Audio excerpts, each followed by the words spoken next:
పరిశుద్ధుడైన యేసుక్రీస్తు నామమున మీ అందరికీ శుభోదయం. నేటి యొక్క శుక్రవారం ఉదయం 11 గంటలకు యేసుని స్వస్థపరిచే కార్యక్రమం మందిరంలో ఉంటుంది. ప్రతి వారు రావాల్సిందిగా కోరుకుంటున్నా. అలాగే మందిర యొక్క పనులు సంపూర్ణ అవలాగన ఆర్థికమైన వనరులు దేవుడు సమకూర్చులాగన ప్రార్థన చేయండి. దేవుడు ప్రేరేపించినట్లయితే పాల్గొవలసిందిగా కోరుకుంటున్నా.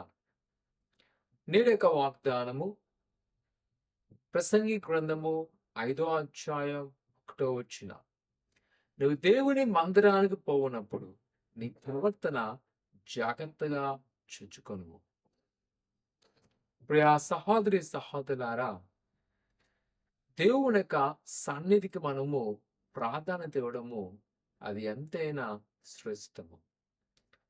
చాలాసార్లు ఈ లోకమైన సంబంధమైన మీటింగులకు మనుషులకు చాలా ప్రాధాన్యత ఇస్తాం, కానీ దేవుని యొక్క సన్నిధి విషయంలో కొంచెం కేర్లెస్గా ఉంటాం. కానీ దేవుని యొక్క వాక్యం చెప్తుంది, నువ్వు దేవుని యొక్క మందిరానికి వెళ్ళినప్పుడు నీ ప్రవర్తన చాలా జాగ్రత్తగా చూసుకోవాలి. మన అంతరంగాన్ని మనం ప్రభువుకు అర్పిస్తున్నాం కాబట్టి దాని యొక్క శుద్ధీకరణ చాలా అవసరమై ఉన్నది.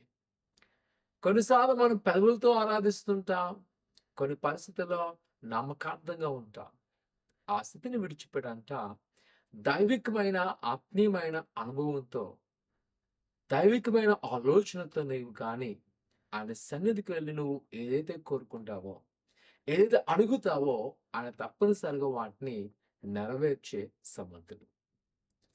ఈ దినాలు నీకు అనేకమైన బంధకాలు, అనేకమైన ఆటంకాలు, అనేకమైన అవసరాలు నీకు ఉన్నాయి. అయితే నా ప్రసంగం మొదటిగా ఆయన యొక్క సన్నిధిలో మనము సరైన ప్రవర్తన కలిగి జీవిద్దాం. ఆయన సన్నిధిలో మనం నమ్మకముగా వెళ్దాం. ప్రభు తప్పనిసరిగా మన పట్ల ఒక గొప్ప కార్యం చేయండి.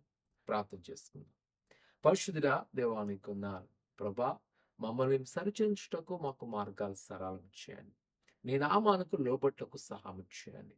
నీ వాక్యములో బలపట్లకు మమ్మల్ని నడిపించమంటున్నాను దేవానికి ఉన్నారు. నీ కృపను చూపించి నీ వాత్సల్యముతో నింపి మా ప్రతి అతిక్రమంలో మీరు తొలగించి బలపరచుమని నిజంగా ఎవరైతే వారి ప్రవర్తన జాగ్రత్తగా ఉంచుకున్నారో వారిని దీవించి ఆశీర్వదింపచేయమని యేసు నామమున తండ్రి, ఆమేన్. ప్రభు పట్ల గొప్ప కార్యం చేయను గాక. ఉదయకాల ప్రార్థన పాల్గొని దైవాశీర్వాదం పొందుకోండి. దేవుడు దీవించును గాక. ఆమేన్.